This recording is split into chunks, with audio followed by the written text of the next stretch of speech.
Donc, or, la lumière, c'est le feu de la réparation du mal. Pourquoi? Dans l'accomplissement. Et c'est là qu'il faut comprendre que dans l'Épître aux Hébreux, quand Paul il dit qu'il n'y a plus rien dans Hébreux chapitre 10, là, il faut arrêter de lire notre écriture au premier niveau, hein, je vous le demande, bien aimé. Même si vous n'avez que le français, il faut commencer à réfléchir. Et donc, eh bien, c'est ça qu'il dit aussi. C'est-à-dire que Yeshua, tu as deux solutions. Tu crois qu'il est le Mashiach. Si tu crois qu'il est le Mashiach, pas dans le sens Emouna, si tu crois qu'il est le Mashiach, alors plus de questions. C'est-à-dire que l'accomplissement, c'est absolu, est fait. C'est fait. Donc on ne revient pas dessus. Et donc tout ce qui, bien sûr, c'est pas le fait, tout ce qui tout ce qui nie cela, eh bien, tu retournes, tu retournes sous toutes les mitzvot, ainsi de suite, tu retournes à la loi. Paul, il le dit clairement. Il dit, car dans Hébreux chapitre 10, verset 26, car si nous péchons volontairement, mais ce n'est pas le péché volontaire que j'ai péché, c'est pas ça, on s'en fout totalement.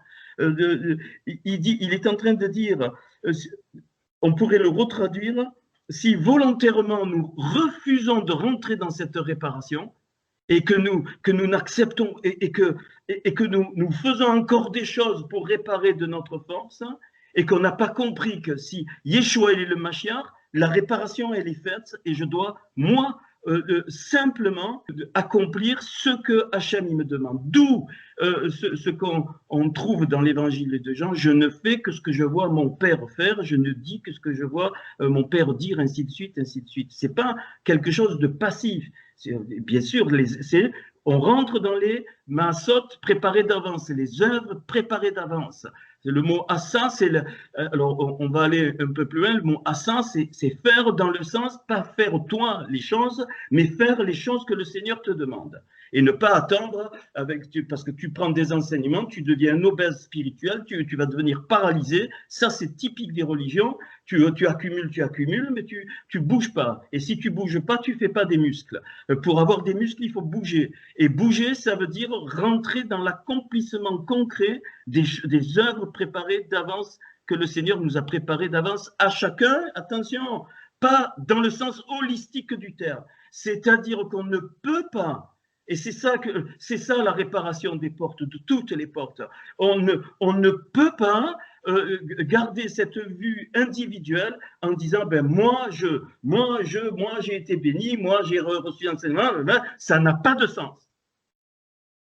Tu es en train de nier le corps du Mashiach lui-même.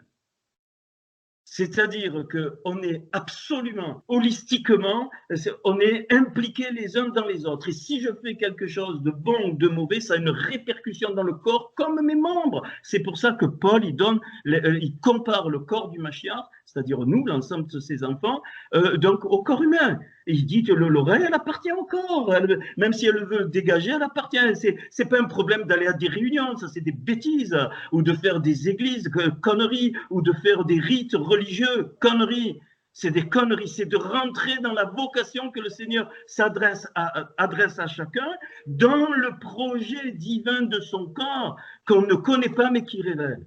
Et c'est pour ça qu'on doit, les uns les autres, être plus qu'interconnectés. C'est pour ça que Internet est apparu, parce que l'ennemi, il veut saccager ça. Et c'est pour ça qu'on est rentré dans un monde individualiste qui sort de la notion du corps du Mashiach. Et là, quand il dit, regardez, il dit, eh bien, il ne reste plus de sacrifice. Pourquoi? Pour le mal, c'est-à-dire pour ce qui n'est pas accompli. Il ne reste plus. Il a fait le sacrifice pour ce qui reste à réparer, qui doit être réparé. Parce que nous, on ne peut pas le réparer. D'accord, mais ça ne veut pas dire qu'on ne fait rien. C'est une erreur magistrale. Si tu es conduit, je ne sais pas, dans les petits détails, bien aimé, et je vais encore enfoncer le clou et encore saccager chacun de vous. Si vous n'existiez pas, le monde serait totalement de ce qui est parmi les 7,5 milliards d'êtres humains. si tu n'existais pas tel que tu es, le monde serait différent. Ça c'est difficile à pénétrer parce qu'on a des années et des traditions et des trucs, c'est bon. Je ne vais pas parler toujours de ça. Oui, si tu n'existais pas, je dirais même que Hachem devrait te créer pour que le monde soit tel qu'il le veut à un instant donné. Et donc ça balaye absolument toute la perte d'identité. Qu'est-ce qui se passe aujourd'hui dans le monde? Pourquoi il y a tout ça? Regardez, on casse l'identité. On brise toutes les identités d'individus, on veut uniformiser, on brise l'identité des nations, on veut uniformiser les nations, d'où la notion de gouvernement mondial, tout ça, je m'en fous, moi je ne suis pas complotiste, mais je vois, hein, voilà. Il faut bien comprendre qu'en Yeshua, notre identité, elle n'existe qu'en Yeshua. On sait pourquoi on a été fabriqué, on sait pourquoi on est descendu sur cette terre. Quel est maintenant ce que je dois faire? C'est pas aller à l'église, connerie, c'est pas faire des réunions comme ce soir, j'en veux pas. J'ai toujours dit que les réunions de soir, c'est des clés, ce que je vous donne, c'est une école d'intériorité. C'est pas un enseignement. Si c'est un enseignement, stop, ne suis plus, parce que tu vas devenir obèse. Et ça ne te sert à rien. Non, c'est des clés qui vont être adaptées à ta identité que Hachem t'a donnée depuis le sein de ta mère. Je ne peux pas enlever mes taches de rousseur, je ne peux pas enlever le fait que j'ai les yeux bleus, rouges, je ne peux pas, rien absolument. C'est pareil dans l'âme. C'est des conneries qu'on a entendues. On module les choses, mais on ne doit pas être uniforme. Ben moi, je suis un colérique, je suis un TGV, il y en a d'autres qui sont plus mous, il y a des mollusques, il y a des vertébrés, c'est la diversité, c'est normal. Et cet axe, tu ne peux pas reconstruire les portes communautairement comme a fait Néhémie si tu n'as pas cette vision holistique. Le Seigneur avait cette vision holistique. Pourquoi? Parce qu'il transportait en lui toute l'humanité. C'est pour ça que nous, on voit de façon, oui, son sang, il a purifié pour tous les êtres humains, son sang a coulé pour tous les êtres humains, mais pas dans la vision qu'on a cru, ah ben c'est pour moi, parce qu'en tant qu'individu, non, en tant que corps, parce que c'est le second Adam. Le premier Adam, il a donné naissance à tous les humains, ceux qui sont adamiques, avec Rava, hein, la mère de l'humanité, tous les types adamiques, mais le second Adam, il a restauré absolument tout pour que nous soyons des petits seconds Adam qui n'ont plus rien à faire, qui continuent à réparer. C'est le principe de la tête qui veut que nous comprenions. Je ne sais pas si je me fais bien expliquer. C'est pas du tout, ah ben ça y est, je suis réparé, je suis sauvé. Mais c'est des conneries, ça. Ça suffit. On va voir mais ça suffit. Le salut, c'est pas ce qu'on croit. C'est pas parce qu'il a levé la main que tu t'es donné au Seigneur, ça y est, c'est fini. Tu as plus rien. Mais non. Mais non. Tu sais qu'on continuera à faire la Torah dans l'éternité? Tu sais? Mais à des niveaux inimaginables. Des niveaux. Pourquoi? Je te dis, parce qu'Hachem, il a tout créé avec la Torah. On va être réjoui, il n'y aura plus ni larmes ni pleurs. Pourquoi? Parce que le mot mout, c'est mutation. La mort, c'est quoi? C'est un changement d'état vers le haut, normalement. Et si on redescend, c'est pour monter. Bien aimé, la Torah est éternelle, elle est infinie, elle est à l'image du Créateur. C'est un mystère total. En tout cas, c'est ce que j'ai découvert.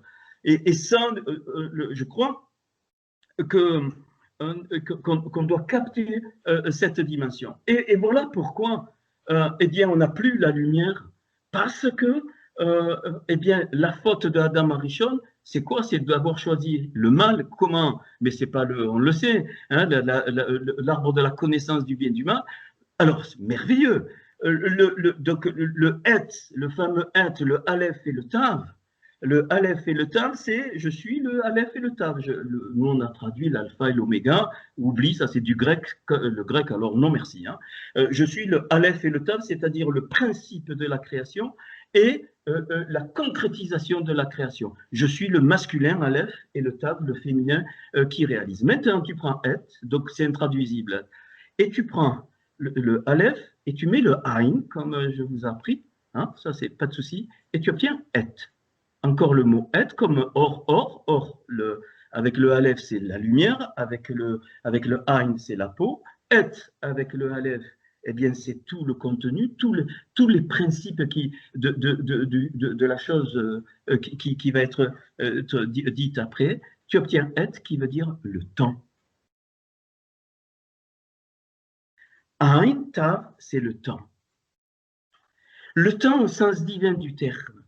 C'est-à-dire, et on est encore, nous, on sépare le passé, le présent et l'avenir, parce que nos civilisations ont perdu la Torah. Clair, mais quand tu reviens à la Torah, tu as une Havdalah, c'est-à-dire une jonction, il n'y a plus séparation du passé, du présent et de l'avenir, mais il y a une Havdalah, c'est-à-dire une jonction entre chaque instant. Ça, c'est la porte. Je suis la porte, c'est ça, qui passe le temps, qui passe la matière et qui passe l'espace. Magnifique. Et le Shabbat, c'est une mise à part du temps, mais pas dans le sens le temps un jour, c'est pas ça du tout. Dans le sens complétude. Je ne peux pas me dissocier, je ne peux plus vivre dans la Torah en dissociant le passé du présent et de l'avenir.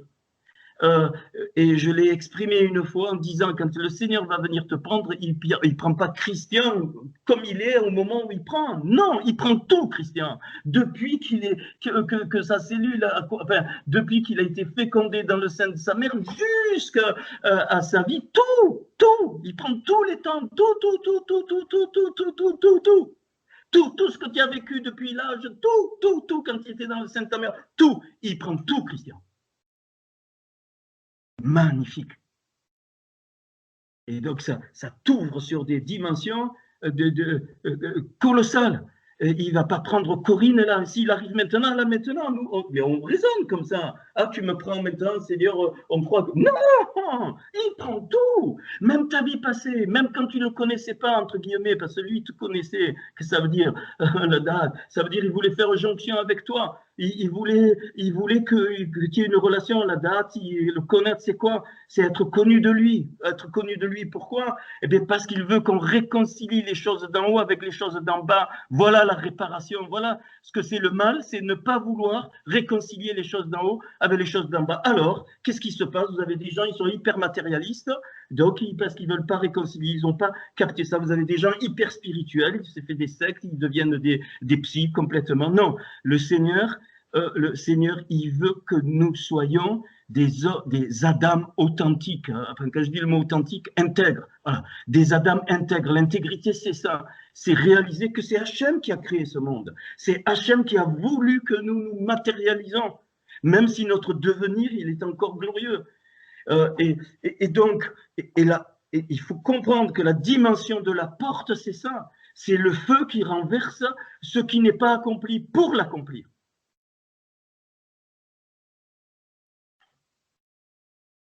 Alors, si je continue un petit peu dans cette dimension, les lettres de Shahar, porte, toujours, eh bien, je mets le Ain devant, et donc j'obtiens Ain, Shin et Resh, je vais doucement pour ceux qui notent, Ain, Shin et Resh, et Ser, 10.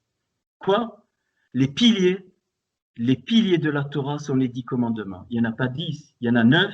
Le premier est une déclaration. Mais je ne vais pas le faire ce soir. On verra. C'est les 10 commandements avec la lumière, hein. Bien sûr. Mais il faut aller derrière ce qui était, je le dis souvent. Et donc l'inverse du 10, de SR, c'est Racha, le méchant. Celui qui véhicule le mal. Et qu'est-ce que c'est véhiculer le mal? C'est ne pas vouloir accomplir les choses. Et comment?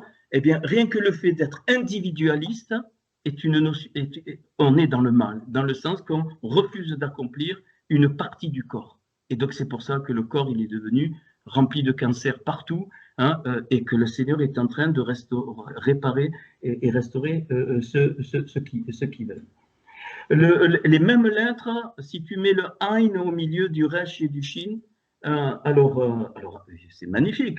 Tu obtiens Rahash, qui est une secousse, un tremblement de terre. C'est-à-dire que nous avons besoin, bien-aimés, d'être ébranlés par la puissance de Hachem pour que nous comprenions que le Seigneur veut que nous soyons un réchit. Encore, on trouve les mêmes lettres, c'est-à-dire un prémisse. Pourquoi? Pas pour nous.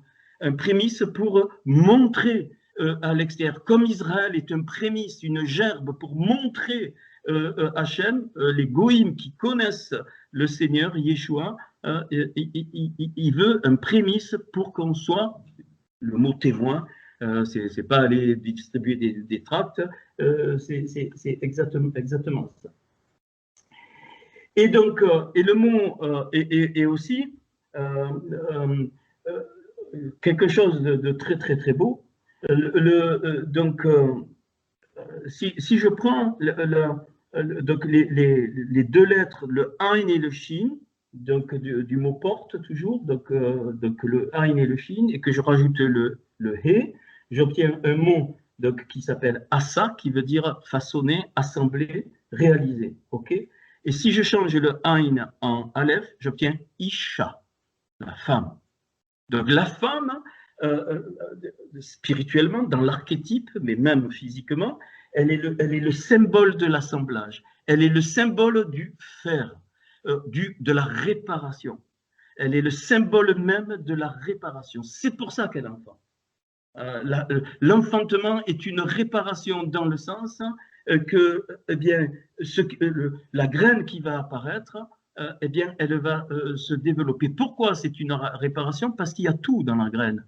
Il y a tout dans la graine et tout ce qui se passe pendant 9 mois, eh bien, c'est une réparation pour arriver à l'accomplissement, pour que ce soit un réchit dans cette terre, c'est-à-dire donc une lumière dans cette terre. Mais alors là, j'avance, hein, là on avance. C'est pour ça, bien-aimé, que la première lettre de l'alphabet c'est Aleph, et la 9e c'est Tet, qui commence le Tov, qui est fini. 9 premières lettres, c'est les 9 mois.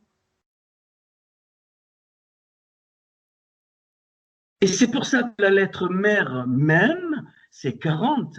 Pourquoi? Parce que le nombre de jours de la grossesse, c'est 280. 7 fois 40, 9 mois. Et si tu repars du Yud, la graine, et que tu sautes 9 lettres de le Yud, tu sautes 9 lettres, tu arrives à quelle lettre? Le Tzadé, le 90, il y en a 9. Yud Tzadé, c'est quoi? La graine qui donne l'arbre. L'arbre, Etz. Même tout ce principe est partout de l'enfantement. Et donc, la rébellion de la terre, et dont on en a fait les frais, c'est que la terre, donc, elle a coupé le récepteur et l'émetteur. Elle émettait la graine. Et l'arbre, il devait être fruit, il devait sentir comme le fruit, il devait être péri. Etz péri, l'arbre fruit, et non pas etz qui donne des fruits, c'est-à-dire péri. Elle ne fait que les arbres qui donnent des fruits. Non, il fallait tout le fruit. Là, la connexion, elle est coupée. C'est-à-dire la dimension holistique, la dimension du corps, elle est coupée. Même dans les lettres, et c'est pour ça que l'homme est un arbre. Qu'est-ce qu'il veut? Pourquoi le Seigneur est mort sur un arbre? La croix, c'est un arbre, c'est le même mot, c'est etz. Pourquoi? Parce que la réparation, il réconcilie totalement la vision holistique de Hachem du départ, totalement. C'est-à-dire qu'on devient quoi? On devient un canal de la jonction entre le spirituel et le matériel, et les deux sont autant importants l'un que l'autre pour Hachem, tant qu'il n'a pas décidé, c'est lui qui fait l'histoire. Est-ce que c'est capté ça? C'est ça les portes, c'est magnifique. Quand le Seigneur dit « je suis la porte », il a déclaré ça. Char, le seul endroit où il dit je suis la porte, il dit je suis la porte des brebis, mais il y a un endroit dans Jean où il dit je suis la porte. Il inclut tout, là-dedans. Le mot ish qui est homme, Aleph Yud Shin, on fait le même truc, tu vas mettre maintenant Hain Yud Shin et tu obtiens le mot Aish, Ish c'est l'homme, le mot Aish c'est l'éternel. constellations de l'univers, toutes les étoiles. Voilà pourquoi, quand il parle à Abraham, il dit regarde les étoiles, regarde tout ce que ça sera comme la poussière. Pareil, ta descendance, elle sera comme ça. C'est la même chose. C'est-à-dire qu'Abraham, il est le type du réparateur. Du réparateur de quoi? De la source. C'est pour ça qu'Abraham est un constructeur de puits. Il creuse des puits et Isaac va les déboucher. Et nous devons, bien aimés, déboucher les puits. Ils sont pleins de... tout à l'heure, ça a été dit, Amalek, il a tout fourré. Tous les Amalécites, ils ont mis de la poussière partout. C'est pour ça que nous devons rouvrir les portes. Nous devons rentrer dans la réparation du mal et comprendre que si on n'y rentre pas, alors on est dans le cas de Hébreux chapitre 10, on pêche volontairement. Pécher volontairement, c'est pas parce que j'ai fait un péché, ça tu le résous si ça s'est passé. C'est ça qu'il dit Paul.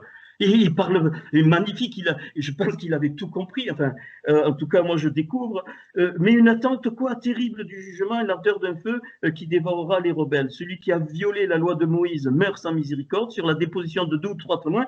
De quel pire châtiment pensez-vous que sera jugé digne celui qui aura foulé aux pieds le Fils de Dieu, donc Yeshua, et qui aura tenu pour profane le sang de l'alliance par lequel il a été sanctifié, et qui aura outragé l'esprit de la recède. C'est ça, il est en train de dire ça, Paul. Il est en train de dire que si tu ne rentres pas dans la réparation, tu foules l'esprit de la grâce. Pourquoi? Parce que les Juifs, ils ont les mitzvot pour faire la réparation. Donc, les mitzvot, ils ont les mitzvot. Mais nous, si les mitzvot sont accomplis, tu n'as plus à les faire. Tu es en train de fouler l'esprit de la grâce, pas dans le sens je fais ce que je veux, non, dans le sens accomplissement. Si c'est accompli, si c'est en toi, et qu'un jour le Seigneur te demande de faire quelque chose, une mitzvah même, fais-la. Mais c'est pas le contraire. Est-ce que vous comprenez? C'est pas le contraire. Le contraire, tu ne répares pas le mal.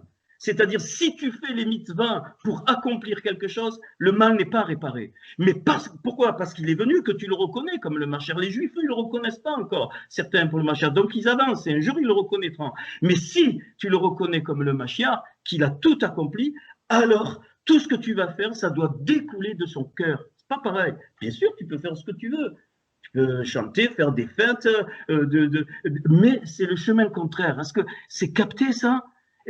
Avant de continuer dans les détails, c'est magnifique. Et donc, et les 10 commandements qui sont inclus dans le premier, qu'est-ce qu'il est dit? Il est dit Hanori Adonai, donc Yod et Vavé, Elra, ton Dieu, je suis l'Éternel, ton Dieu, l'Éternel très mal traduit, pas qui a créé le monde. Yotse, qui t'a sorti de quoi? Mitzraïm, l'Égypte, ça n'a pas de traduction. L'Égypte, c'est nous qu'on a inventé le mot Mitzraïm. C'est bien sûr, c'était l'Égypte de Pharaon. Mitzraïm, c'est dans les limites. Je suis l'Éternel, ton Dieu, qui t'ai fait sortir des limites. Si tu ne sors pas des limites, tu ne peux réparer aucune porte. C'est comme si tu étais dans un écran d'ordinateur, tu ne peux pas voir l'écran. Il faut que tu sortes de l'écran d'ordinateur pour avoir. Et pour sortir, Abraham est sorti du contexte dans lequel il était. Yosef est sorti, pareil, tout en étant dedans, mais il est sorti. Comprenez, c'est dans le cœur que ça se passe. Je suis l'Éternel ton Dieu qui t'ai fait sortir de quoi? Du pays de servitude. Absolument tout, n'espère absolument rien du tout de tout ce qui est construit par les hommes, c'est de l'esclavage. Et si tu ne sors pas de ces limites, tu ne peux réparer aucune porte, ne commence même pas. Ne commence même pas, bien-aimé. Ça ne sert à rien du tout parce que tu vas reproduire une religion, tu vas reproduire une tour de Babel qui aura une autre forme, qui aura une autre façon d'approcher, mais qui est encore une tour de Babel. Et c'est pour ça, que quand le Seigneur, il est dit qu'il est descendu, il a jeté la confusion, il a fait plusieurs langages. Pourquoi? Parce que les limites, elles sont données par quoi? Les limites, non, là je boue, elles sont données par l'arche de Noir. L'arche du repos, noir ça veut dire repos, mais pas rien faire. C'est une activité intense de l'arche. Les dimensions hydrodynamiques de l'arche, c'est la boîte la plus stable que je connaisse dans ces dimensions que tu mets sur la mer. Elle est hyper stable, c'est l'optimum. C'est un optimum comme pour une consommation d'essence, c'est un optimum. Si tu roules à 10 km/h, tu consommes plus que si tu roules à 90 km/h et de là, tu consommes plus que si tu roules à 180. C'est un optimum, tout le monde connaît ça. C'est-à-dire qu'il y a un point où c'est… Eh bien, l'arche, les dimensions de l'arche sont uniques. C'est le point de l'optimum de la stabilité. Qu'est-ce que ça veut dire? C'est-à-dire que nous devons changer de langage. Yeshua nous fait changer de langage, le lachon. Pourquoi? Les dimensions de l'arche, c'est 30, 50 et 200 et 300. Donc 300 coudées, de large de 50 coudées et haute de 30 coudées. 30, c'est le lamed. Le 50, c'est le noun. Et le 300, c'est le shin. Lachon, le langage.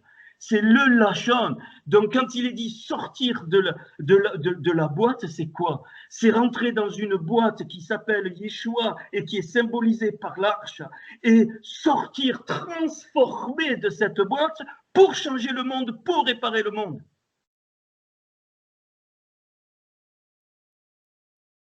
Massa raza, isperato, ne che le brasse, c'est trop beau. C'est ça l'arche. Et donc, c'est pour ça, c'est le mot teva. Le mot arche, c'est le mot teva. Ça veut dire la réparation de la maison. Teva, c'est la réparation carrément. Le tav, c'est l'accomplissement. Le bet, c'est la maison. Et le he, c'est par la dimension, la dimension divine. Donc, tu ne peux pas retourner, excusez-moi, tu ne peux pas reconstruire les portes et retourner au mitzvot si en Yeshua, parce qu'en Yeshua, ça veut dire que tu as accepté d'être dans sa boîte. C'est pas des limites, parce que dans cette boîte, et après vous allez voir, parce que dans cette boîte, eh bien tu deviens une graine qui va se multiplier pour sortir de la boîte.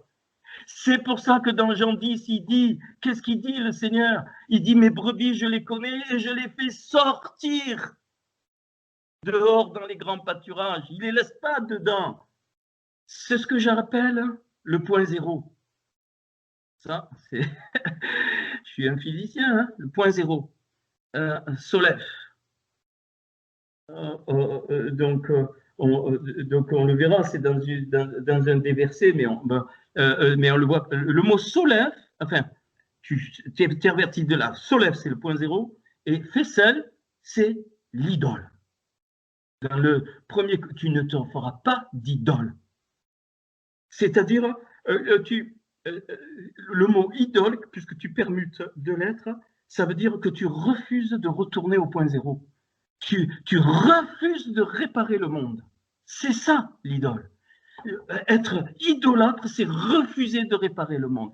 Pourquoi? Parce que quand je refuse de réparer le monde, je ne peux pas rentrer dans la mission que Hachem m'a confiée depuis ma naissance. Peut-être que je ne connais pas pleinement, mais qui se dévoile au fur et à mesure. Tout ton corps, tout ton âme, hein, tout a été fait pour une mission bien particulière. Les enfants, tu as eu absolument tout, parce qu'Hachem, il contrôle tout. Et nous, souvent, eh bien, ça a été du mimétisme à cause de l'individualisme. On a voulu être uniforme et ne pas déranger la masse. Pourquoi on a perdu cette vision holistique parce que quand on a la vision holistique, tous les gens qui ont la vision holistique, c'est aime ton prochain comme toi-même. C'est la vision holistique. Quand tu aimes ton prochain comme toi-même, alors tu répares forcément. C'est pour ça qu'il est dit, tu ne tueras pas, tu ne commettras pas de crime. Parce que ça veut dire que quand tu commets un crime, tu ne répares pas le monde. Tu refuses de faire du tov, du bien. Réparer le monde, c'est faire du bien à son prochain. Qu'est-ce que je suis en train de dire? Et c'est ce qui s'est passé donc la première rébellion, c'est qu'il y a eu cette coupure, et donc, eh bien, il y a eu que par exemple, le récepteur qui a donné, mais l'émetteur qui donnait, mais le récepteur qui ne prenait pas. Et là, c'est une cata totale. Bien aimé, il faut qu'on soit tous, écoutez bien, des récepteurs et des émetteurs. J'ai dit ça d'une autre façon une fois. Aujourd'hui, tout le monde veut prendre, même dans les milieux religieux. Moi, je veux avoir le verbe avoir n'existe pas. Mais si tout le monde donne, tout le monde reçoit. On doit être des émetteurs et des récepteurs. Comment? Je suis émetteur de ce pourquoi j'ai été fabriqué. Dans tous les domaines de la vie, quel que soit, ce que tu sais faire, ce que tu sais donner, tu es un émetteur. Et en même temps, l'autre, il est un émetteur pour toi, et donc la réconciliation est faite. Alors là, tu deviens un reconstructeur de portes, et les portes, elles sont destinées à s'ouvrir à plusieurs, à beaucoup, à des nations, à des nations entières. Est-ce que tu comprends la dimension? C'est-à-dire qu'on doit, bon, je l'ai déjà dit, mais on ne doit plus se comparer, plus du tout. Plus tu ne convoiteras pas. Mais ça veut dire quoi, tu ne convoiteras pas? Ah, lui, il a tel don, lui, il s'est enseigné comme ça. Mais non! Et je sais qu'encore, c'est des tout minces, il y en a encore qui elles vont péter. Tu dois te réjouir tel que tu es, avec ton caractère, avec ta dimension positive, avec ta dimension négative, et donner le maxi ce que tu dois donner à l'autre et qu'il va recevoir. Pourquoi ces messages arrivent maintenant, bien aimés? Parce que les temps sont proches. S'il vous plaît, les temps sont proches. Si on ne rentre pas dans cette dimension du corps, on sera laissé pour compte. Seigneur, on ne pas fait peu importe ce qui est dit, commis des miracles, n'avons pas chassé les démons. Arrière de moi, je ne vous connais pas. C'est-à-dire, j'ai jamais fait date avec vous. Date, la connaissance, c'est ça, c'est le mot date. Ça veut dire la jonction des deux. J'ai jamais joint avec vous. Je vous connais pas. Je n'ai pas fait date avec vous. Et je le dis encore, pourquoi? Parce que je sais que c'est des toumas très très fortes. Même quand je dis plusieurs fois, ne relisez plus que tel que vous l'avez lu, ben c'est fort, mais c'est normal, il faut du temps. Donc, peu importe, chacun a son rythme. Et cette dimension du corps, j'allais dire, d'une autre façon de dire, il faut que le corps du Mashiach pénètre en toi. C'est-à-dire que tes frères et sœurs, tu le vives en toi. Comme eux doivent te vivre en eux. C'est ça, aimer son prochain, c'est vivre l'autre. C'est pour ça qu'il est dit, eh bien, compatis à la souffrance de l'autre, pleure avec celui qui pleure, réjouis-toi avec celui qui se réjouit.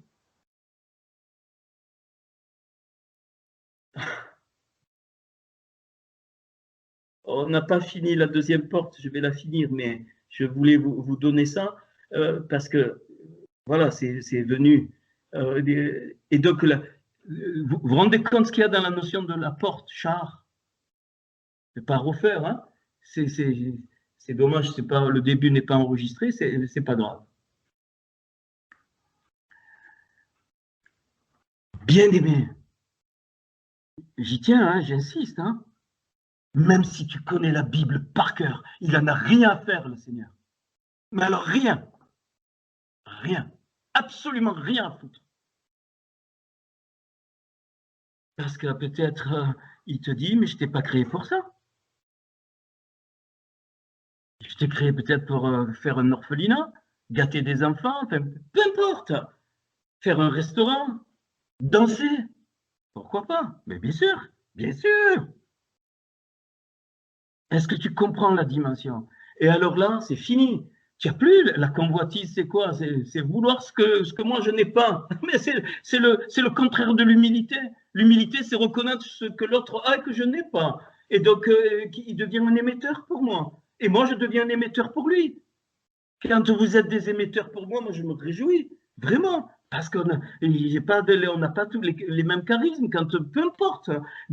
Toutes, même les choses anodines, tu te tais maintenant, tu vas louer le Seigneur pour ça. Hein, là, on redescend, là, je redescends un petit peu dans le chat, j'ai pas envie de redescendre dans le terre à terre, j'ai envie de rester là-haut. Là, je vous ai fait monter, j'espère, il faut rester là-haut. Là-haut, on va rester là-haut. Hein, mais j'y vais pour vous, parce que je vous aime.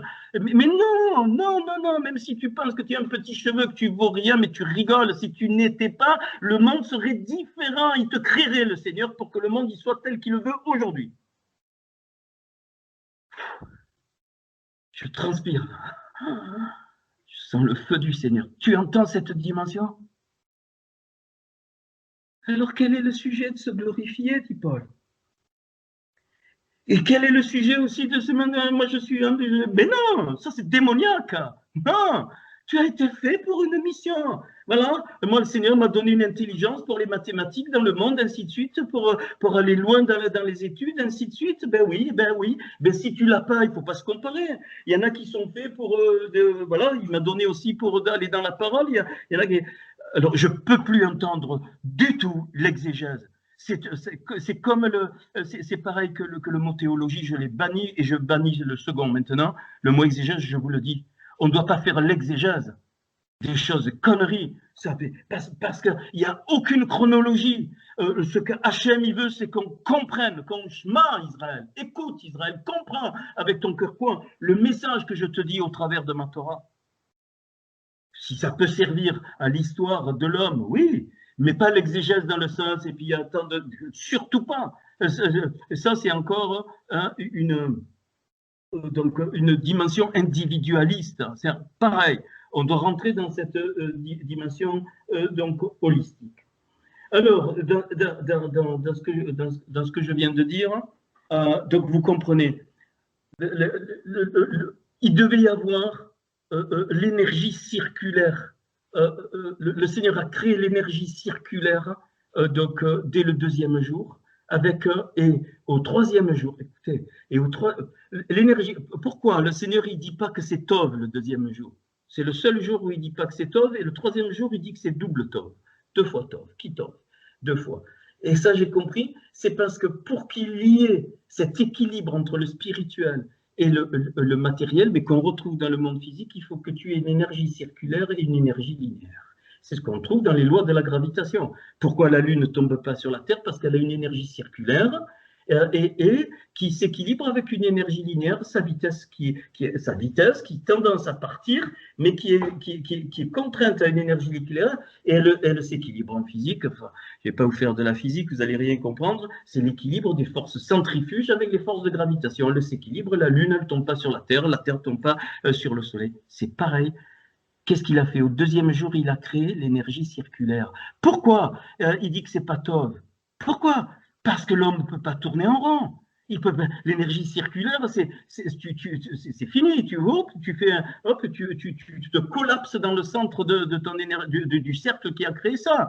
Pour pas collapser, il faut créer une énergie linéaire. Regarde comment même dans les formes. C'est pour ça que ton arbre il est vertical. Il est planté sur une terre qui ronde l'énergie circulaire, et ton arbre il est vertical, et c'est ça qui donne du fruit.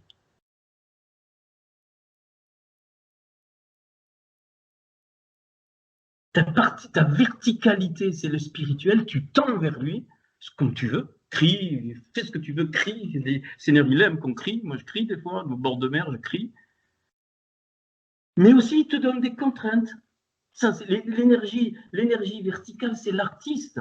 Il faut l'artiste. Regardez, aujourd'hui, on tue tout. Mais parce que c'est ça, c'est satanique. Mais croyez-moi, Hachem, il va régler son compte à tout le monde, même si on ne le voit pas. Ça va cartonner. Comme à la tour de Babel, il va confondre tous les langages. Là, pour le moment, ils font déconcilier, mais on s'en fout. Voilà, ça, c'est ta spiritualité. C'est normal. Le Seigneur l'a voulu. Mais il faut qu'elle soit équilibrée par ta matérialité, le cercle. Parce que les deux vont ensemble, et c'est ainsi que tu portes du fruit. Si vous demeurez en moi et que je demeure en vous, donc si vous acceptez d'avoir l'énergie verticale et l'énergie circulaire du deuxième et du troisième jour, alors c'est ainsi que vous portez beaucoup de fruits. Tu deviens un arbre-fruit qu'on va manger, qu'on va goûter. Ne vous inquiétez pas, je vais pas vous goûter, je vais pas vous manger quand je vais vous voir, je vais vous embrasser, mais c'est une image, hein, c'est une très très belle image. On doit dans ce sens-là se manger les uns les autres.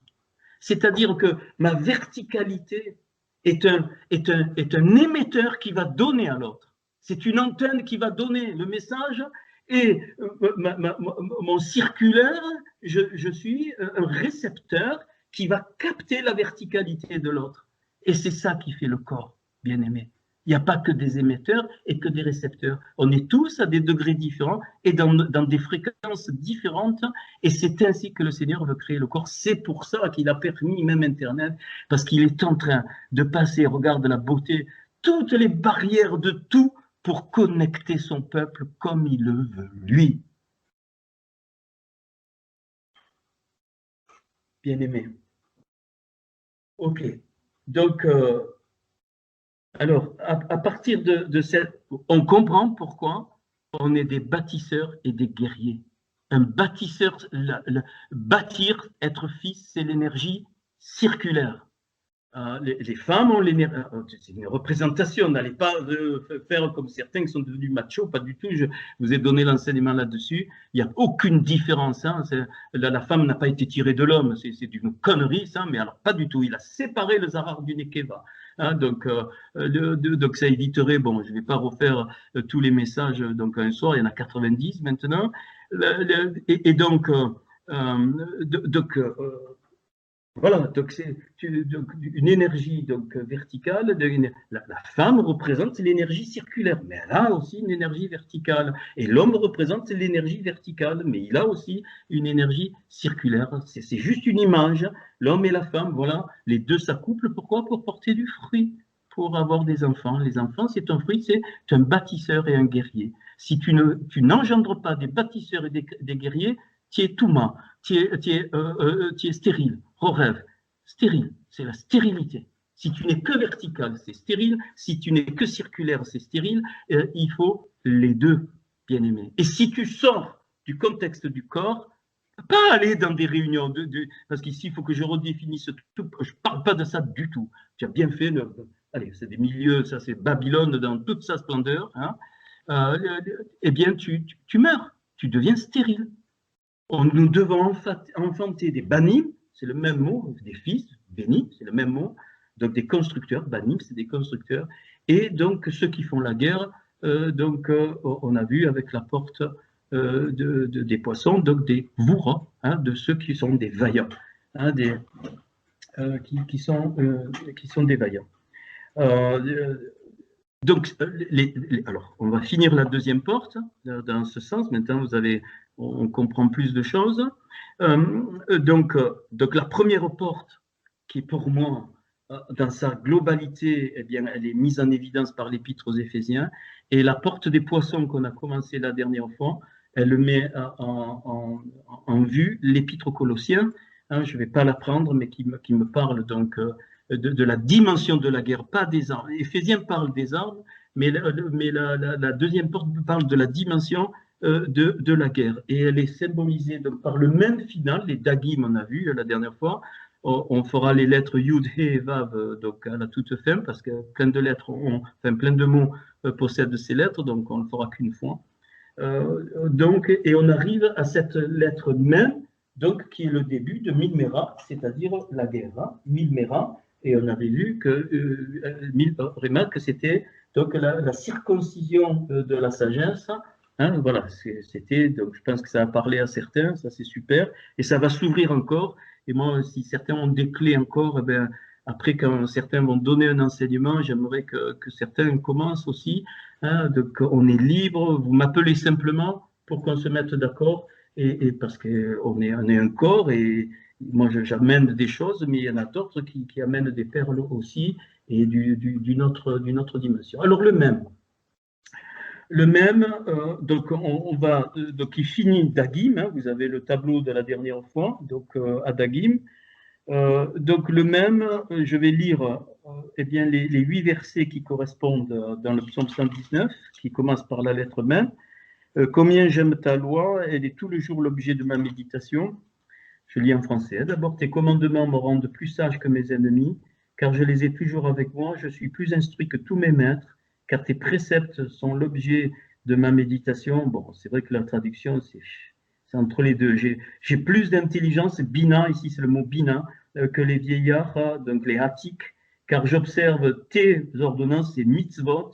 Je retiens mon pied loin de tout mauvais chemin afin de garder c'est Netzar, c'est pour ça qu'il est dit Yeshua Anatsri. C'est exactement, c'est gardien, c'est le gardien.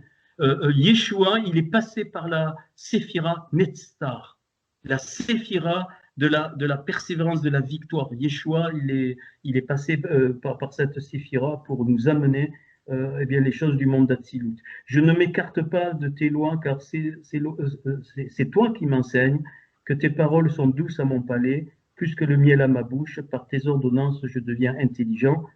Enfin, je deviens émette, c'est le mot vérité. Aussi, je hais toutes les voies de mensonge, c'est le mot sheker. Alors, ce qu'il faut savoir, hein, c'est que, ça, mais je vous l'ai dit, hein, le sheker, le mensonge biblique, tu peux pas faire un sheker direct. Personne, enfin, c'est toujours caché derrière une vérité. Le sheker biblique, le mensonge est toujours caché. Le mal est englobé par le tov. C'est le principe qu'on a vu tout à l'heure. Et le mensonge, c'est ça, c'est couvert d'une vérité, mais falsifié parce qu'à l'intérieur, il y a le mal. Alors, le même, on prend, donc ça finit le mot d'abîme. Hein, alors, le même, c'est maïm, c'est les eaux, hein, c'est la pensée, c'est la révélation qui est cachée. Et la lettre finale, elle est totalement fermée, ça veut dire que c'est accompli, mais la lettre normale, elle a une petite ouverture, juste en bas à gauche, elle a une petite ouverture qui veut dire que c'est une révélation qui est destinée à être, enfin, c'est un secret qui est destiné à être révélé. Donc, donc, ça commence le mot Machiar, ça commence le mot Maïm, ça commence le mot roi, Meller, ça commence le mot Moshe, donc plein. Bon, enfin, j'ai pris quelques-uns qui peuvent nous parler. Alors, dans ce psaume 119 relatif à la lettre même, eh bien, moi j'ai trouvé les 3 piliers verticaux suivants, puisque à chaque fois on en fait 8.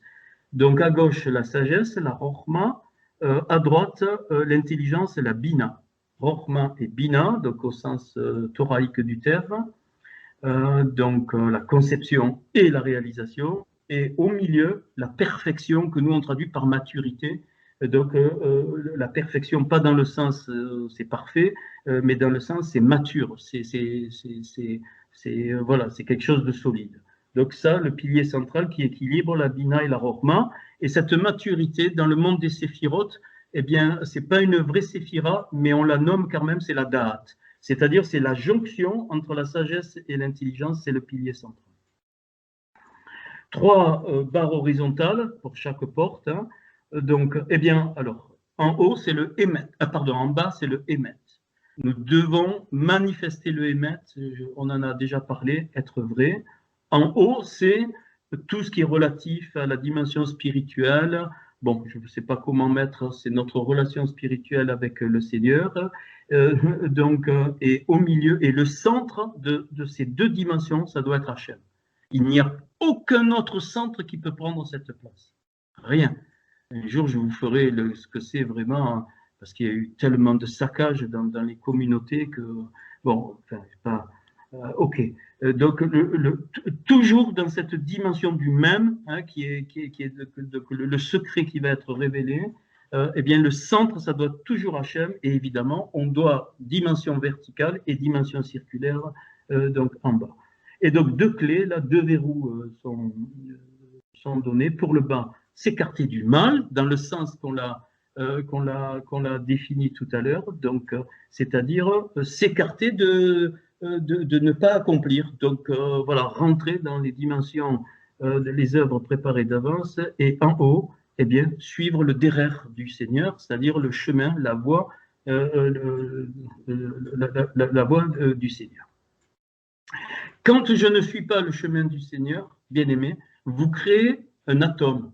Le mot atum en hébreu, c'est touma, fermé. Un atome, c'est quelque chose qui est fermé.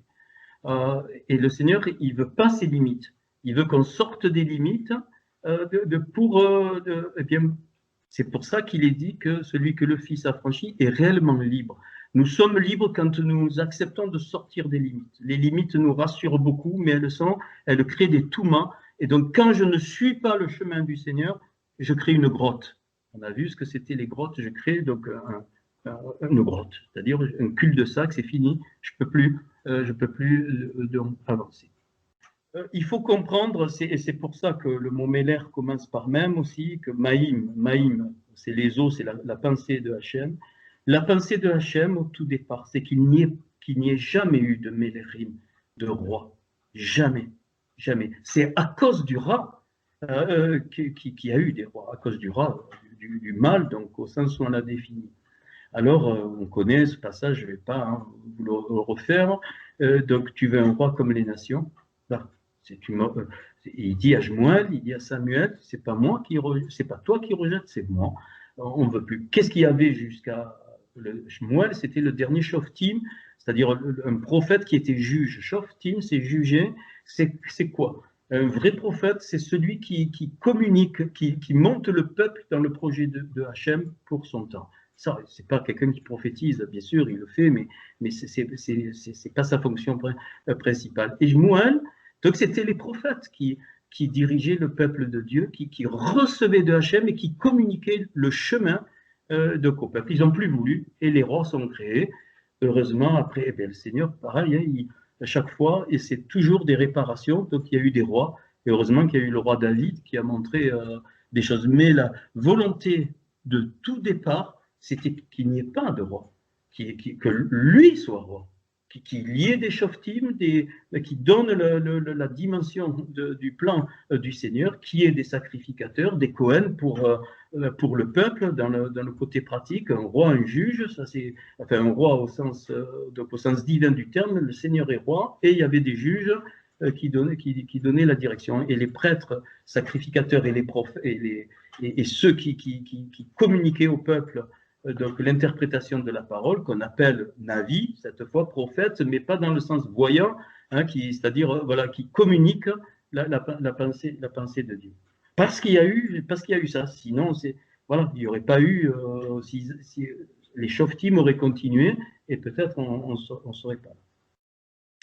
Donc alors cette deuxième porte, c'est le guerrier. Alors, j'ai oublié de vous donner les premiers mots. Donc en hébreu, je vais vite le faire. Donc, le premier, c'est donc Ma Avati, comment j'aime ta Torah, combien j'aime ta Torah. Donc, Meo Yevaye, de mes ennemis, tu me rends sage par ton commandement, c'est-à-dire tu me fais sortir de mes ennemis par ton commandement. Mika Meladai, de tout, Mirol Meladai, de tout de mes enseignements, de mes enseignants, je suis le plus avisé. Miskenim, donc des anciens, je discerne. Michol Orar, de toute voix mauvaise, j'ai retenu mes pieds. Mimishpatera, de tes jugements, je ne me détourne pas. Mané Betsu, combien est doux, lisse pour mon palais, tes dires. Homer, c'est le dire quand on parle. Et Mipakudera, je me délecte de tes préceptes. Oui, voilà. Donc voilà un petit peu, voilà pourquoi, avec le texte, je vous ai donné ces trois piliers, les trois barres, et donc les deux verrous. Alors, à partir de là, on va sur le fichier que je vous ai envoyé, ça c'est important. Et puis, alors je ne sais pas si je vais... Voilà. Donc, alors, on va clôturer cette porte donc, des Dagim avec donc, la notion de guerre et des armes. Bon, je vais juste, comme l'heure tourne, peut-être qu'on fera les détails une autre fois, j'en sais rien. Alors, il est dit dans 2 Corinthiens 6, verset 7, que nous combattons avec les armes, rappelez-vous de ce passage, défensives et offensives. Et quand on va dans l'hébreu, on trouve quelque chose de remarquable. Alors, après, je ne sais pas d'où, mais en tout cas, j'allais dire, ça marche. Donc, c'est 2 Corinthiens 6, verset 7 sur le fichier. Donc, je vous l'ai mis en hébreu, qui se lit de droite à gauche. Donc, Bekeli, donc avec les vases, Neshek, des armes, donc les armes, voilà. Atsedaka. Alors, Atsedaka, c'est la justice, mais c'est aussi la bonté. La tzedaka, c'est faire l'offrande, donner à quelqu'un. Par exemple, quand tu fais l'aumône à quelqu'un, c'est la tzedaka. C'est les deux. C'est les deux caractéristiques, la justice et la bonté. Mais on va voir pourquoi. Et puis nous, on a traduit par défensive, les armes défensives et offensives, et en fait, c'est de la main droite et de la main gauche. Ah! Et là, tu comprends que c'est dans le monde des séphirotes. C'est le côté droit et le côté gauche des mondes de séphirotes. Donc, l'expression miyamin, c'est de la main droite. Donc, hu, mishemol, donc, et de la main gauche. Et donc, et puis Paul donc, énumère dans Éphésiens 1 et dans Éphésiens 6, j'ai fait le tri, et les armes. Et donc, et ça va nous ouvrir. Alors, il parle, alors il dit, rappelez-vous, hein, il dit que, alors je ne vais pas tout faire que, donc, rappelez-vous le texte d'Éphésiens, voilà. Donc, il dit, car nous n'avons pas à lutter contre la chair et le sang, mais contre les dominations, les autorités. Je prends en français, après, c'est différent en hébreu.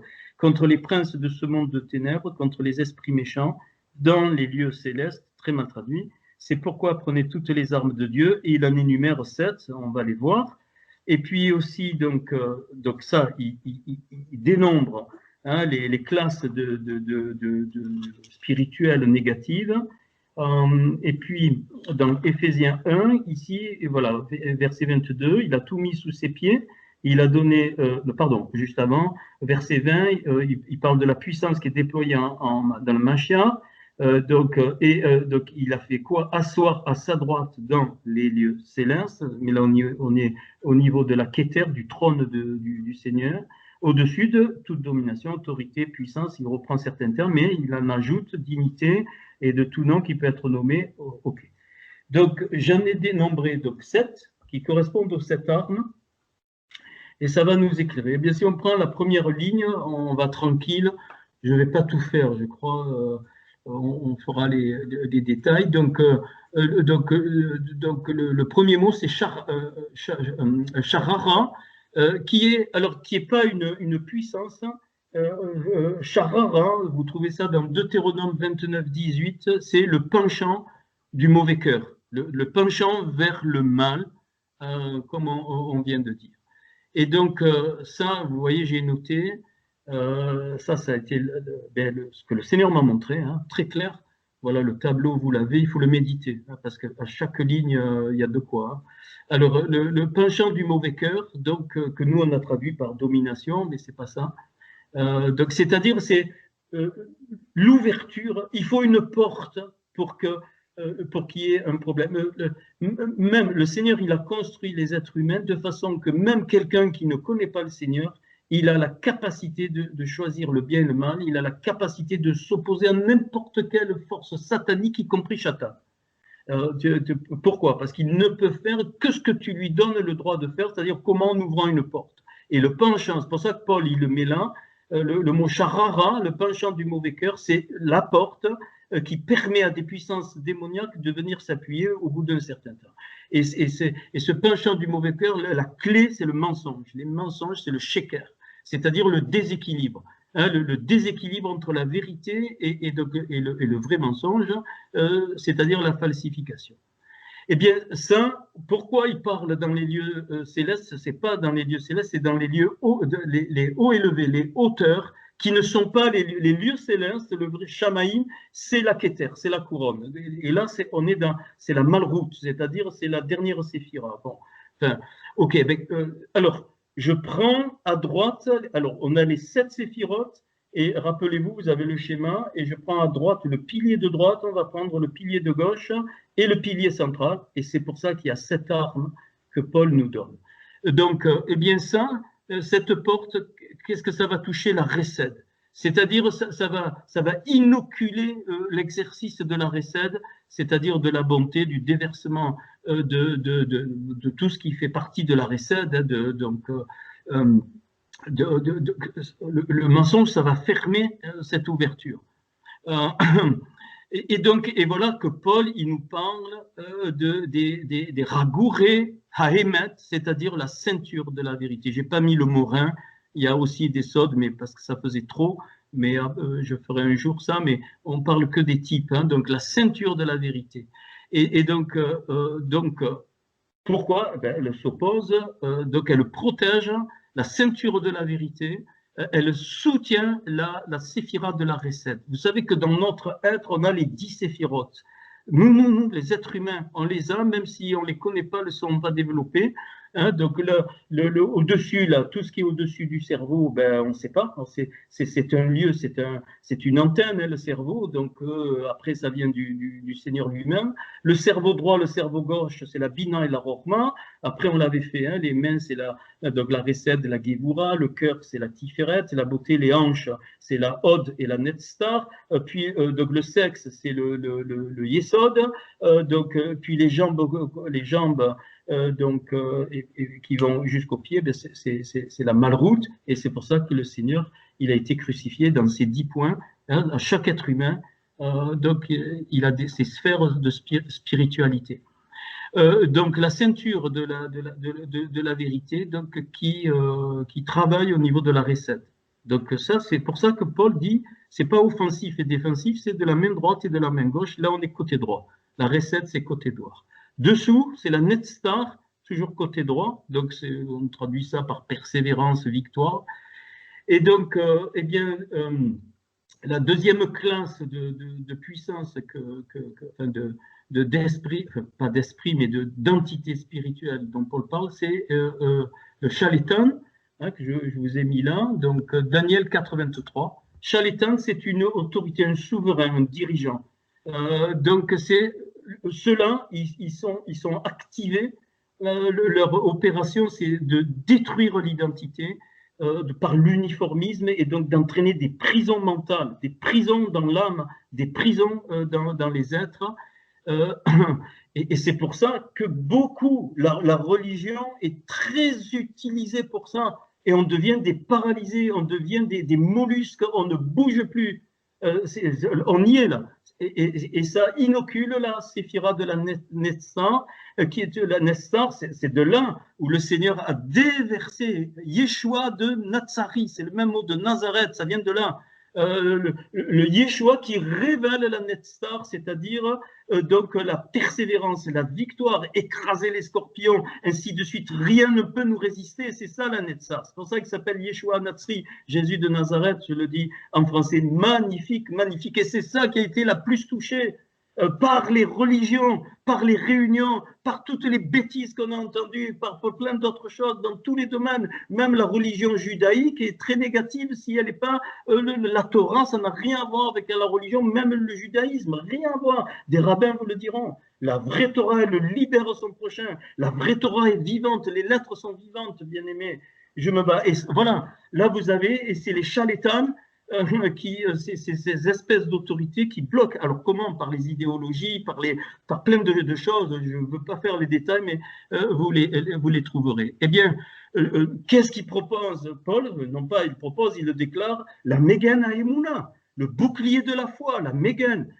Megan, c'est un bouclier, c'est la même forme, le bouclier que le taf qu'on a vu. Pourquoi? Pour restaurer le bien dans le sens, les piliers, pour restaurer donc les piliers de la vérité. Bien aimé, c'est magnifique. Moi, je monte. Hein, là. Alors, si je reprends la première ligne et que je reprends le mot, si je traduis donc la ceinture, regardez la beauté de la... Mais c'est infini, hein, infini. Quand je relis donc Ragouré, eh bien, je peux les deux premières lettres, Rag, c'est la fête. C'est la fête, Vav, c'est ce qui accroche, et Rai, c'est voir. C'est la fête de la vision. La ceinture de la vérité, c'est la fête de la vision. Pourquoi? Parce que quand tu vois, c'est pour ça que David, il dit, je m'écris loué soit l'Éternel, et je suis délivré de mes ennemis. Pourquoi? Mais parce qu'il a la vision de la Torah, il comprend, alors il se réjouit, il éclate. Et donc, c'est une victoire. Enfin, on peut le relire. C'est pour ça qu'il emploie le mot ceinture qui est donné. Et dans la deuxième ligne, donc le Magan, c'est quoi? C'est Megan. Megan. C'est pas un prénom, hein? Megan. Ça veut dire extrait du gan, du jardin. Aïe, aïe, aïe, aïe, aïe, je comprends. La seule arme qui te permet de vivre ce qu'il y avait dans le jardin, donc d'accéder à l'arbre de vie, bien aimé en Yeshua, c'est la Emouna, c'est-à-dire la confiance en Hachem, qu'il a tout accompli. Magen, ça veut dire donc extrait du jardin, quoi? Eh bien, tu dis Amen. Emouna, c'est Amen. C'est la même, hein, Aleph, même Nun, c'est Amen. Ça veut dire d'accord, ok, top, je fonce. C'est pas je crois. Les démons, ils croient. C'est une connerie encore, lamentable. La Emouna, c'est la confiance pour avancer. Voilà le pilier de droite. Enfin, le pilier de droite, c'est les deux de droite. Donc, Netstar et Mouna. Puis, Paul me parle donc des puissances, Gvura, ça c'est clair, hein, donc la séphira qui correspond, c'est la Gvura qui est à gauche, qui manifeste la justice, la rigueur, c'est toute la notion des lois, voilà, donc j'allais dire que la récède en face, c'est le côté, on va dire, artistique, c'est Yodévavé, c'est tout le côté, comment dire, amour, ainsi de suite, et la Gvura, c'est tout le côté des lois, la science, voilà, qui sont rigoureuses, c'est la rigueur, mais c'est voilà. Et donc, eh bien, ça, c'est des puissances, des forces. Comment elles agissent? Par ce qui n'est pas juste, ce qui est injuste. Pourquoi? À cause de l'ego. À cause de l'ego, à cause de l'oubli total de la mortalité, qu'on est de passage, que tout est centré sur le matérialisme. Alors on fait même des lois complètement iniques, complètement injustes, tous les problèmes dans les civilisations, donc ainsi de suite. Et donc, ben, Paul, bon, voilà, ça attaque la séphira de la Gvura. Et Paul, qu'est-ce qu'il propose? Enfin, pas ce qu'il propose, il dit, mais face à ça, enfin, c'est ce que j'ai trouvé. Hein. Après, vous pouvez chercher d'autres choses. La cuirasse de la justice.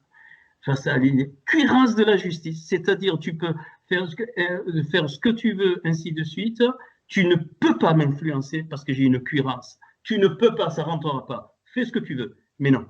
Non, parce que je suis un être libre, libre de penser, libre de reconnaître ce qui est juste et de ce qui est injuste, donc à Yeshua. Donc, à Tzadik, donc Tzadek, hein, donc la justice, je vais pas. Tzadek, bon, c'est beau, hein, donc le Tzadek, c'est 90, c'est le roi, hein, Dalet de la porte et le Kof qui brise le mensonge. Donc c'est magnifique, c'est-à-dire c'est la porte du roi qui brise le mensonge. Voilà ce que c'est la justice, et c'est pour ça que le roi Salomon, il exerçait la justice, c'était le plus grand roi qui exerçait la justice. Donc il y a la notion, cette belle notion. Et puis donc alors la cuirasse c'est Chérion. Chérion, c'est celui qui chante, celui qui exprime, celui qui crie, celui qui, c'est-à-dire qu'il, même si tout le monde, c'est Abraham quand il intercède, qu'est-ce qu'il dit? Il dit, Seigneur, est-ce qu'il y a un tzaddik? Et tu épargnes, il dit, même pas, enfin il descend, même pas, il n'en a même pas trouvé un, il n'y avait personne qui criait. Hein, la cuirasse dans le monde spirituel, ça crie dans la séphira Gvura. Tu chantes, tu chantes la justice, tu la chantes et les anges y se réjouissent. Okay. Je descends, donc ça c'est le pilier gauche, hein, il y a donc la Resed et la Netzar, c'est à droite, Gvura et Hod, c'est le pilier gauche, donc on arrive, c'est la splendeur, Hod. Eh bien, donc Paul il me parle des Méméchalar, donc qui sont des dominations, c'est-à-dire, alors les dominations, bien aimés, c'est le manque de créativité, j'ai mis, mais c'est vraiment que, mais tu peux développer, et d'innovation, mais comment? En enfermant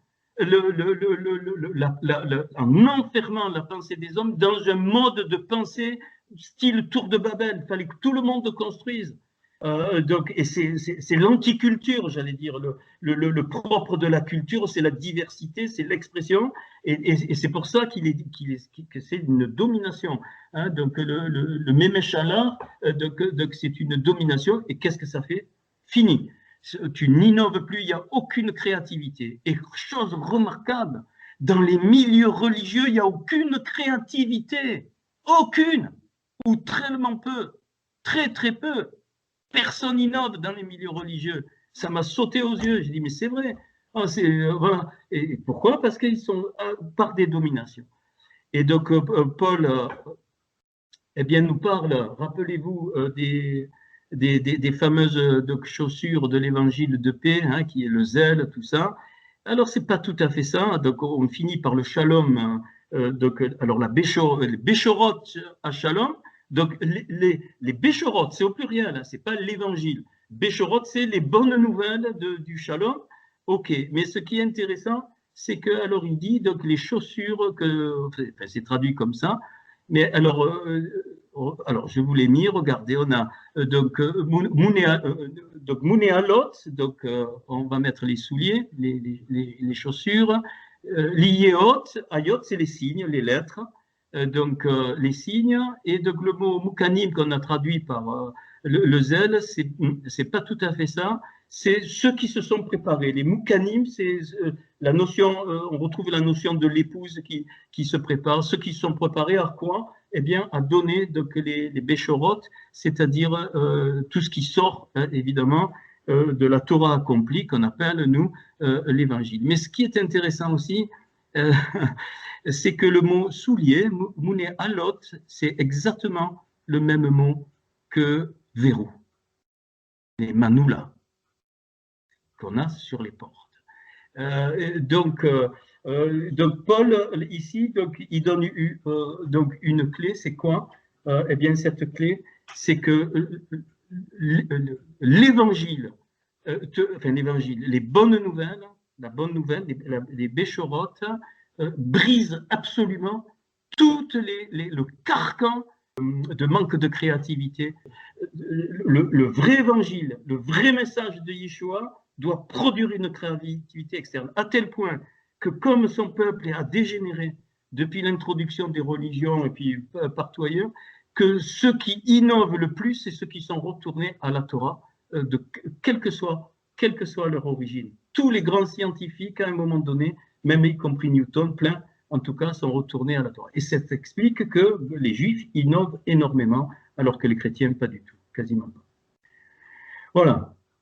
Puis, donc ça, c'est donc Éphésiens 1. Puis, quand on passe à Éphésiens 6, eh bien, Paul, en tout cas, moi, c'est ce que j'ai trouvé, hein, il va parler des trois, il va parler des trois entités spirituelles les plus importantes qui s'exercent pour détruire, hein, le corps. Alors, la première, c'est les charim, donc les princes.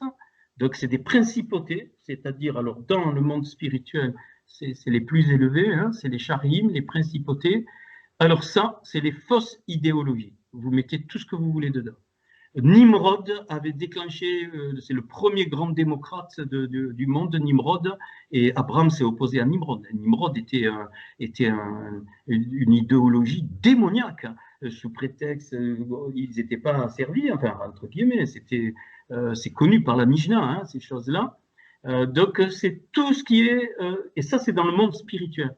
D'où tout ce qui sort, hein, tout ce qu'on connaît dans les idéologies, eh bien, ça sort de là, des principautés. Et eux, ils s'attaquent à quoi? À la Tiferet.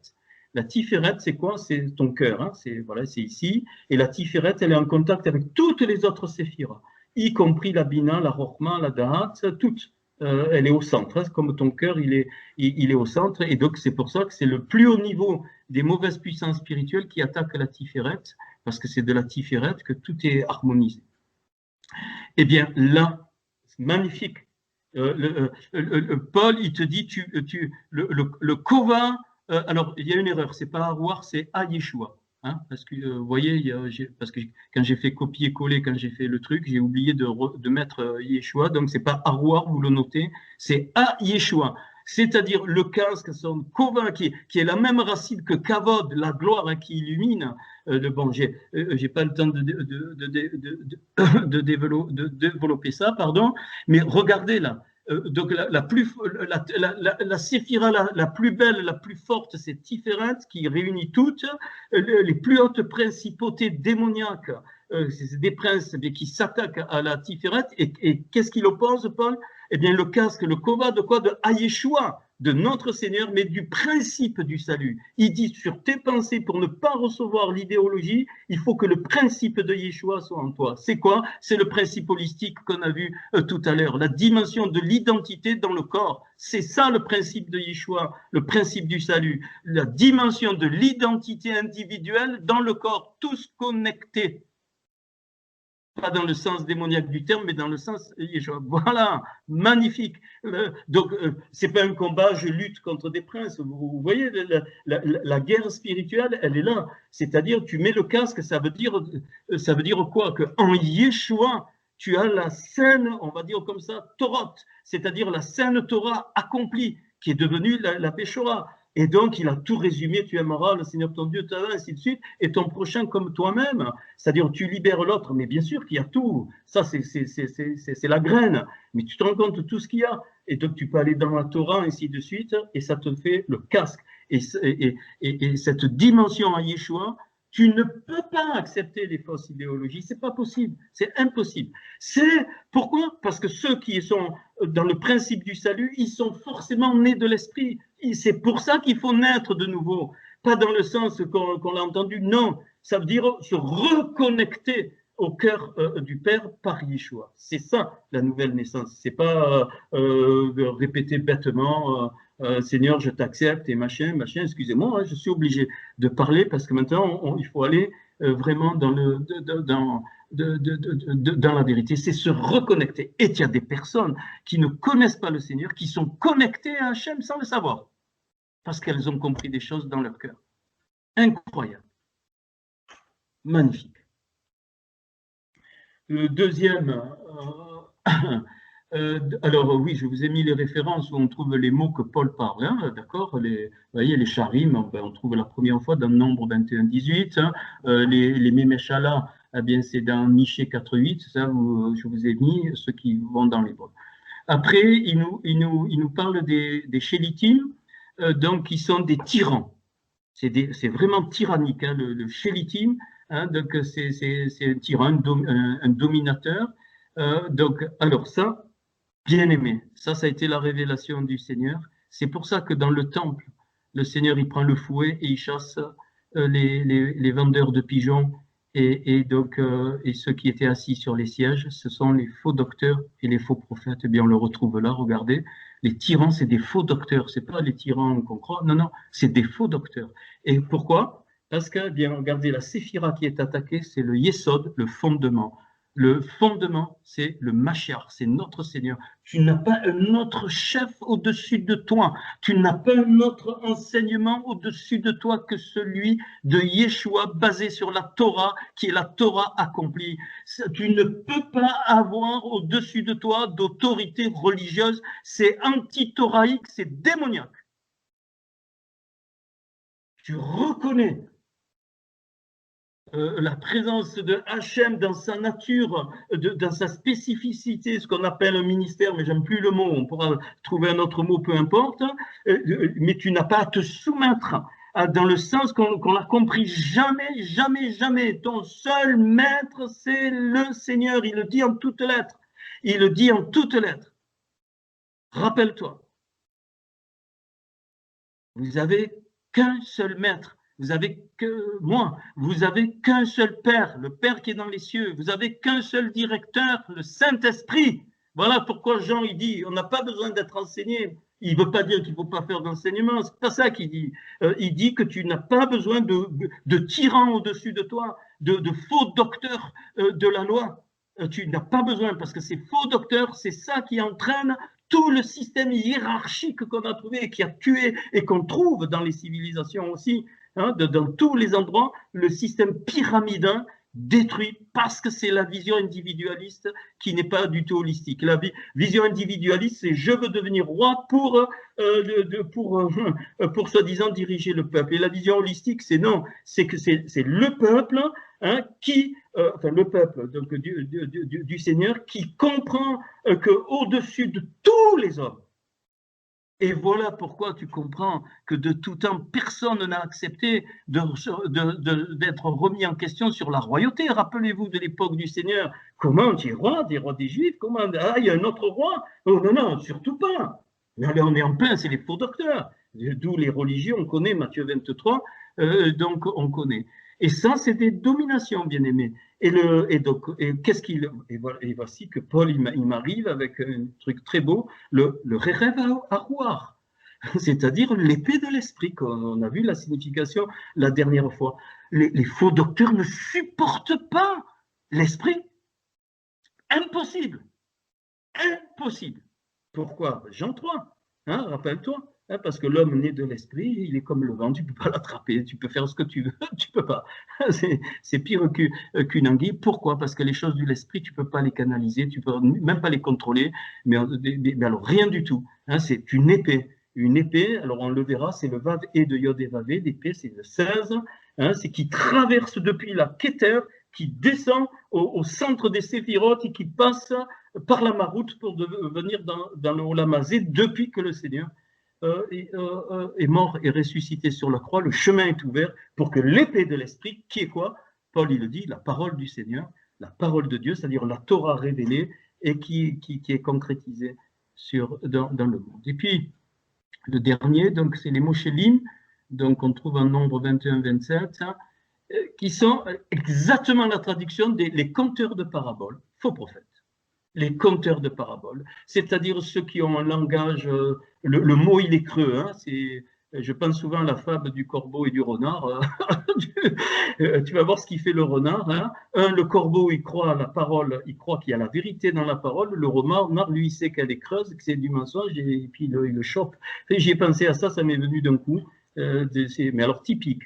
Ça voilà, les conteurs de paraboles, c'est les faux prophètes, et les deux, le Seigneur les a chassés. Évidemment, ça touche la malroute, la royauté. Voilà. Donc, la malroute qui est la royauté, c'est-à-dire juste au-dessus de notre monde, Olamazé. Alors là, eh bien, Paul, il dit, faites en tout temps toutes sortes de prières. Alors, je vous en prie, hein, vous avez compris. Vous voyez, je crois à la prière conduite, mais plus pas les trucs, bon, on le sait. Je vais pas. Alors, ceux qui veulent écouter, il y a tout un message sur ce que j'ai mis là. Donc, la tefila, la prière, mais c'est le Titepalalou. Voici comment vous devez prier, le Titepalalou. Et il fait la descente des mondes avec Abinu, notre Père. Donc, ça, il y a tout un message là-dessus. Ceux qui l'ont pas, vous le regarderez. Voilà, face au compteur de paraboles. C'est-à-dire que le branchement, eh bien, celui qui est branché avec le Seigneur, branché, celui qui est en contact, ainsi de suite, il va discerner donc les compteurs. Alors Paul le mentionne, il dit tous les souffles des méchants, des souffles mauvais, qui sont quoi? Eh bien, alors voilà, il y a 7 armes. Donc, pour tous les souffles mauvais, donc il n'y a pas d'armes. Pourquoi? Parce que ça englobe le tout.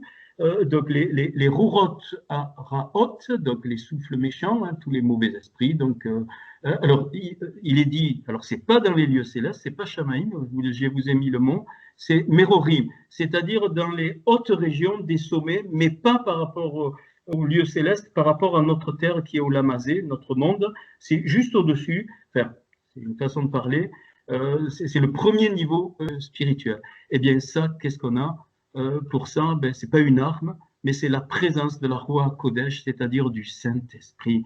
Rappelez-vous, le Seigneur, il a clairement dit, si je ne m'en vais pas, je ne vous enverrai pas pas le consolateur, l'interpréteur. Très mal traduit. C'est le mot, le Saint-Esprit, il est l'interpréteur des choses du royaume et il révèle Yeshua. Hein, il est caché et il révèle Yeshua. Donc, face à tous les mauvais esprits, nous avons la Roi Kodesh, qui est le Saint-Esprit, et qui, évidemment, exerce sur la terre, révèle sur la terre la nature du Seigneur. Et donc, il veut qu'on soit une résidence pour Hachem, bien-aimé. Voilà pour clôturer cette porte des poissons. Et pour clôturer la guerre, bien aimé, quand vous allez relire les armes d'Éphésiens, peut-être vous avez entendu, alors écoutez, c'est dommage qu'il ait tronqué au début pour ceux qui n'étaient pas, sur la notion des portes. Bien aimé, je vous en prie, je vous promets, alors je vais vous dire une bonne nouvelle. Il y en a qui disent, Seigneur m'a parlé, hein, très très fort, une nuit. Je ne comprends pas, ainsi de suite, c'est trop haut, tout ça. Ne vous inquiétez pas. Même si tu ne comprends pas, le peu que écoute bien, tu t'en aperçois même pas, mais ton âme, dans la roue, dans ton esprit, elle le capte et le Seigneur fait le miracle à l'intérieur de toi, même si tu ne comprends pas tout. Tu entends ça? Et tu sais où tu vas reconnaître que c'est du Seigneur? On reconnaît l'arbre aux fruits. S'il n'y a aucun fruit, alors tu arrêtes, l'arbre il est mauvais. Mais à tes dépens, s'il y a le bon fruit de l'Esprit de Dieu dans ta vie autour de toi, tu peux être sûr que c'est l'action de la Torah